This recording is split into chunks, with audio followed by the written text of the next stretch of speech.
You get a taxi now, you'll be there in 10 minutes. No, I can't let you do that. The car will be totally safe. It'll make up for the carnations you hated. Gosh, you remember. What are you doing here? Ridge and Brooke broke up. Marina, hi. Well, I just had some... Mark, you can't keep doing this to me. You want to have Tom put on the impaired practitioner's register. I just can't calm down. Mark? No. I don't want to go out with you. I don't want you to keep doing things for me. I know that if we force Tom to leave this department, it'll kill him.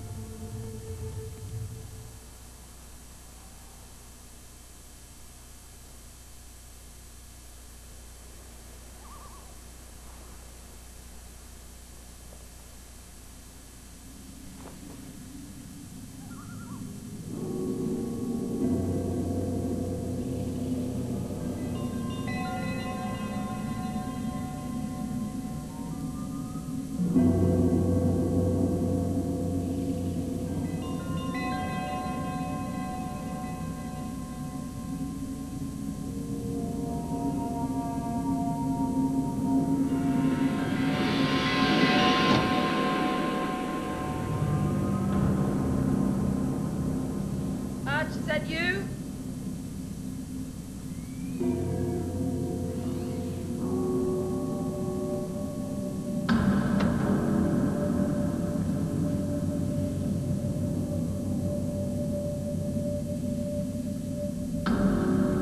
Hey, Arch.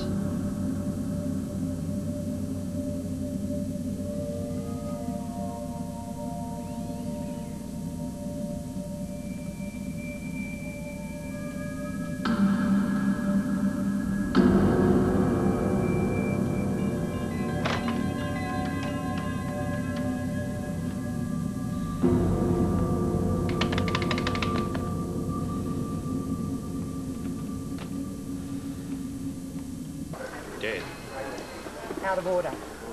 No dial tone. Can you sit up for me, Mr. Lemonick? That's the way.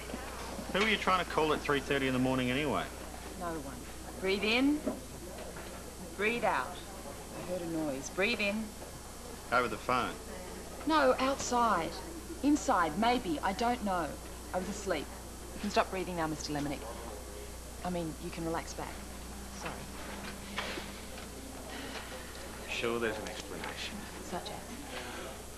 Okay, it was a windy night. Maybe a tree branch fell on the roof. Thump, knocking out the phone line. Isn't your shift over? We'll have someone from the phone company check it out. Thank you. Julia. Look, about Tom. I don't want to fight with you, Arch, but I will if I have to. You won't have to. I'm backing off. You mean about the impaired practitioner's register? I still don't think you should be treating patients, but... But? Remember when you first appointed me as your deputy? You pushed me to take the job? And I made that decision about the charity fund? Spectacularly terrible decision. That's the one. And you went to Harry, told him you had absolute confidence in me and you intended to support me 100%? I remember. Well, I remember it too. I'm not pursuing the complaint.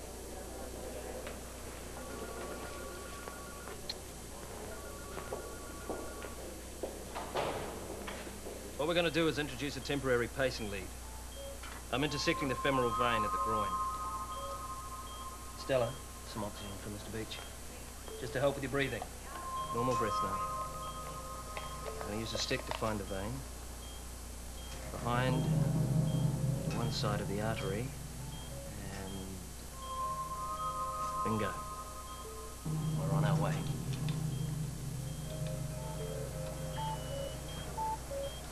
Approaching the right ventricle.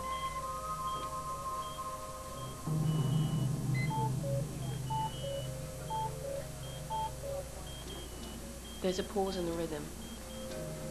Let's come back a little. Rate's back, but it's dropping. Sean, Isoprel, up to 10 mics.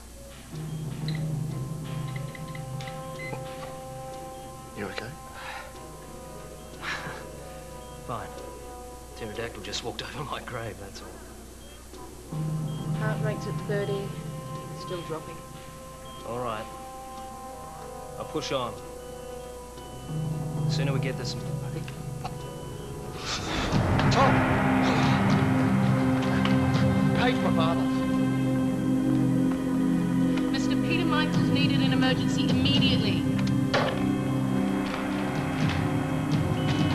got?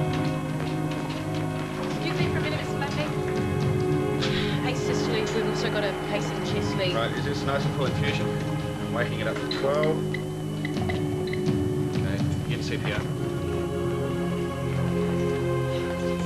The patient. It's all right, Archer's onto it. I'll 5 milligrams of morphine and help me get him onto a trolley.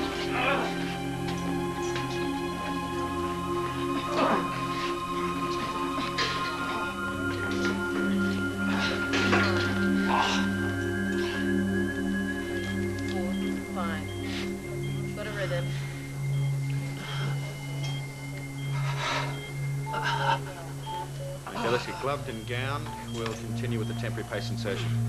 Okay.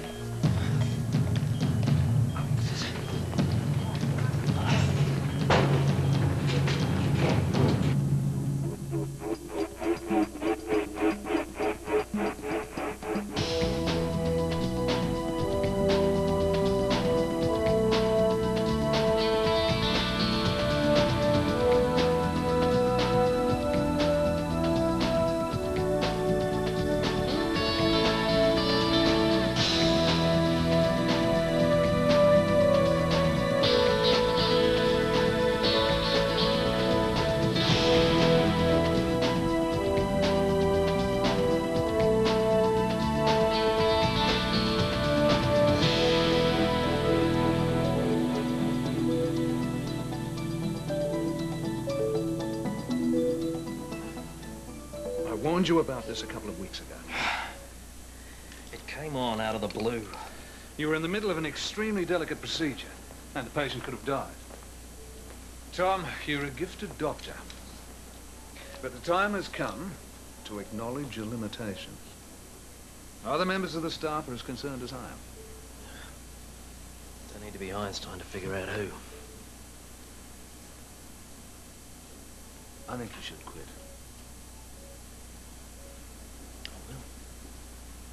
When the time comes. The time has come, old fellow. I can have you admitted as an inpatient to 5C, or you can go home. Now, those are your alternatives.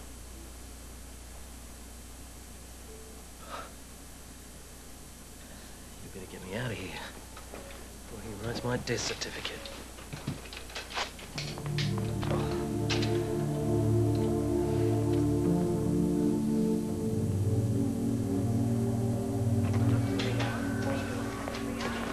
What are you doing sitting down? Dad, your secretary rang. You've got a meeting with the medical board. Oh, right, thanks. It's about an impaired practitioner's report. It's Tom, isn't it? I don't like it any more than you do. But it has to be done. Why?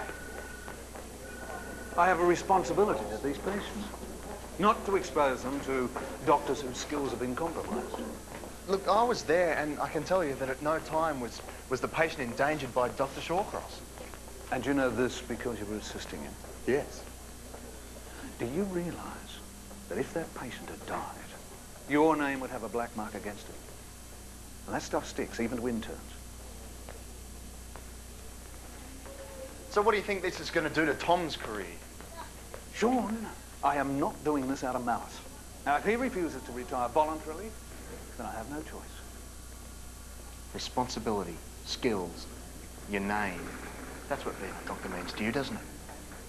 Well, that's fine. But what about compassion?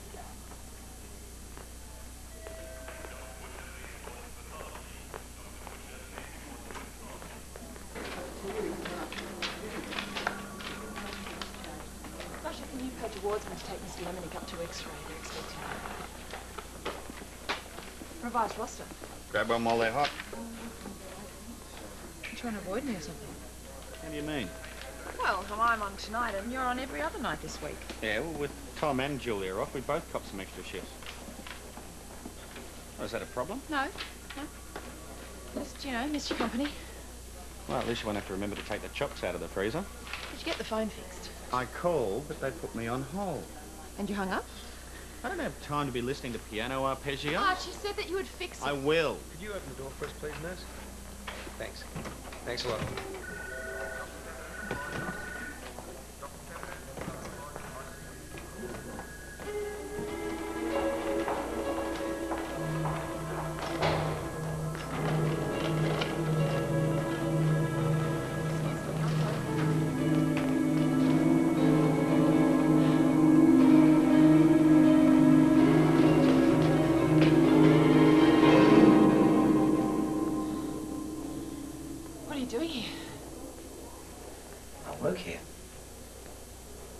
sorry I didn't say hello to you before, but you were deep in conversation.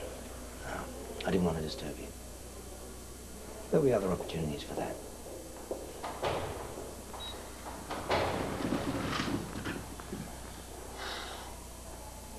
You're the acting head of the department. Can't you do something, get him fired or something? Here, give me that. I can't just phone up personnel and have him sacked because one of my doctors doesn't like the look of him. But he cut off our phone. He was there at the house last night. Did you see him? No, Then how do you know he was there? because he's a nutcase. I can't explain it, but there's something about him. I can feel it. All right, well, I'll talk to him. I'll tell him if he No, comes... don't do that. Then he'll know that I'm scared of him. What would you like me to do then? I've got a contact in personnel. We could check into his background. Just, I don't know, make him stay away from me. Without talking to him. I could hypnotise him and make him an offer he can't remember.